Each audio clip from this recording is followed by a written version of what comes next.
Hi folks, Howard at Ragland Piano Company wanted to do a video here that shows troubleshooting of our DS2 and SS2 control boxes, suction boxes for player pianos.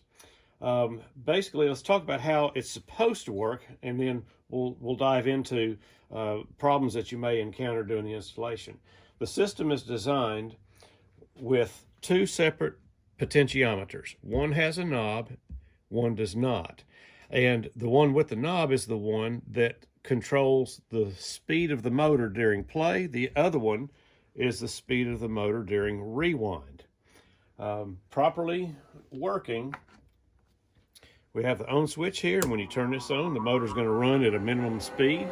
That minimum speed is actually controlled by this little blue potentiometer. Can you see that in there, Roy? That blue pot right there? That little gold screw is what sets the minimum speed. So that's preset at the factory. All these connections are all color to color. We've got yellow to yellow, orange to orange, the grays here, the blues here. We have black with a white trace here, and then we have a solid black coming out here. This solid black is your main power right here. This comes straight in from the power cord, and if you were to add a switch, then you would actually add the switch right here. I'll show briefly how that's supposed to go, because there's been some confusion on that. So basically what you would do is separate these two wires, okay, and then off of a spool box switch, you'd connect these two together or these two, and it really doesn't matter, it's AC. But the point being, on this motor, you're only going to ever have two wires connected at any particular junction. So that is where the switch would go. The switch interrupts these two right here. I'm going to go ahead and reconnect these so we can get back to the scheduled programming. But always remember to unplug the motor when you're doing any kind of connections. That is very, very important. Unplug it from the wall. I'm cheating a little bit here for the purposes of this video. All right, so we're going to hook back up here. Proper operation is this. Power switch turns on, the motor runs at a minimum speed. We have a transmission switch. This switch here detects what state the transmission is in. At rest, this would be in play. When you shift your player piano into rewind, it should pull this lever until you hear a click. Now we've got a minimum setting there. So that's actually what would happen there. Let me show you a little bit better. Many player pianos need a lot of suction during play and a minimum during rewind. So that's in rewind, that's in play. Let me turn this off, Roy. Come on in and let's listen to the switch click. This is one way you can make certain that the switch is adjusted properly. When it goes into rewind, you'll hear a very slight click. Back into play, another click. If that switch is not clicking when you move your play rewind lever to its extremes, this is not adjusted properly, and you need to make certain that you've located, this will have a pull string, that you've located the string onto a lever such that it has sufficient travel, but not too much travel. We don't want to break anything, so too little or too much is bad. Get just the right amount of travel so that when you move that lever back and forth, you get a click in play and a click in rewind. Okay, so here's how we test the system. I turn them both to minimums, and then I'll take this knob all the way up. That's full suction. Now I'm going to check this one. We've got nothing. That's supposed to be that way because right now we're in play. Switch the transmission switch into rewind. This one does nothing, and this is now in control.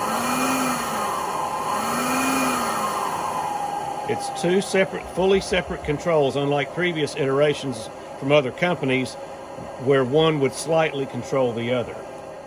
Okay. I've actually got that minimum speed a little on the low side. If you find that your minimum speed is either too much or too little, that is adjusted right here. You should use an insulated screwdriver, not like me. Turning this little potentiometer counterclockwise lowers the speed to the point it won't run. clockwise. Set, this is your minimum speed adjustment right here. Make certain, let's pull out and go to this here. Make certain that your potentiometers are both fully counterclockwise so you're truly setting your minimum. There we go. It's hard to do. There we are. Now normally this is covered. That's a little too far down. Let me turn that up just a little bit. Normally this is covered where you can't, we've got the cover off so that you can see the details of what's going on in there.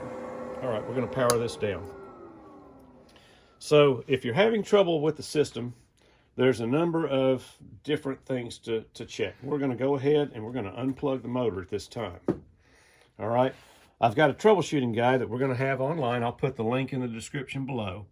It talks about making certain that everything's unplugged, and tools. We really need a multimeter to be able to fully test this. We're going to read ohms resistance in a few tests, and we're going to check for continuity in some tests. The first thing I like to start off with is going to involve this control box right here. Okay, now the power switch is the black wire off of this unit right here. So let's get that one disconnected. Here we go. And the blue wire. So these two go to your main power switch. Let's see here. So we're going to check continuity. With the switch in the off position, nothing. Switch in the on position, continuity. So this switch is good. Okay, so we know the power switch is good. Now then, we can also test the potentiometers here. All right, so you want to keep the blue wire here. This one is common to everything inside this box here. And we're going to test, let's see here, test orange and yellow. And let's make certain that we've got these off of here. So here we go. For this, I'm going to set this. These should be about 500 k ohms, a little bit under that. So we're going to check these two right here. See what kind of resistance we've got. Let's see here. Alrighty. I'm not doing this right because I'm sure it's picking up some from my finger. Okay, so we're at 0 right here with one of the pots turned all the way clockwise. Turned all the way counterclockwise, which should be somewhere around between 400 and 500. It's wandering around because I'm holding it with my fingers and shouldn't be doing that. But that one's checking good. Okay, so now we're going to check the yellow wire with the blue wire. And that'll be the play pot. So I've got the yellow wire now and the blue wire.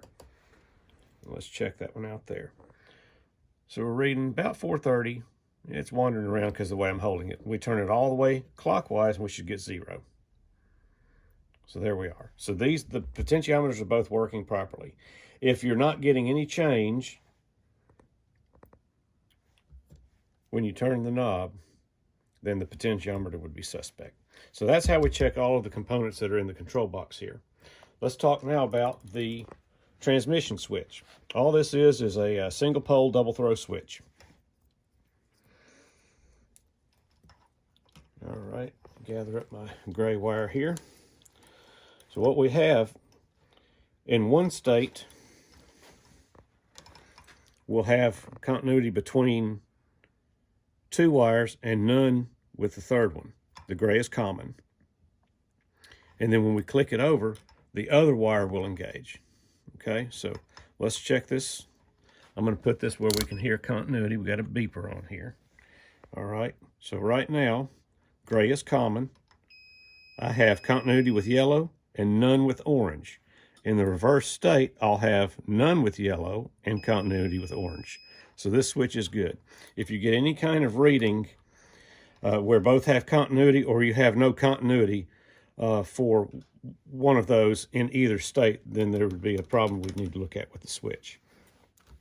Okay, as far as testing the motor itself, when I want to check and make certain that the motor's good, what I'll do is I will actually disconnect, let's see here, this wire here, and I will connect the two wires that emerge from the box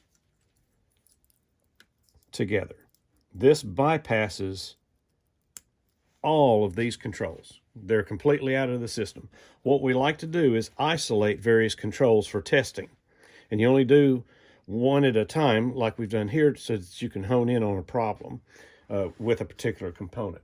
So with these two wires connected, as soon as I plug up power to the motor should come on.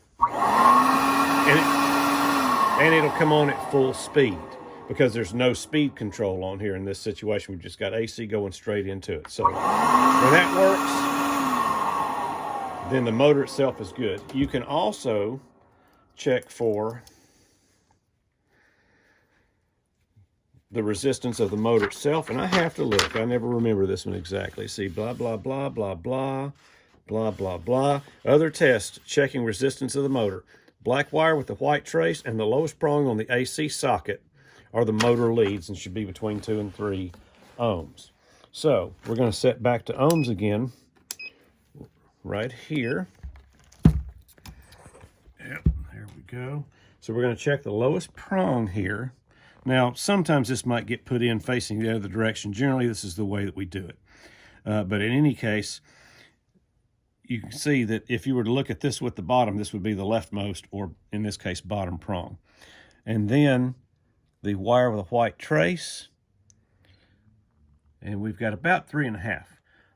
My two wires together are somewhere around 0.6, 0.7, 0.4. So when we take that out of this number here, we're between 2 and 3 ohms. So the motor itself checks good. Okay, that leaves us with one other major component, and that's going to be the circuit board here that does all of the electronic work.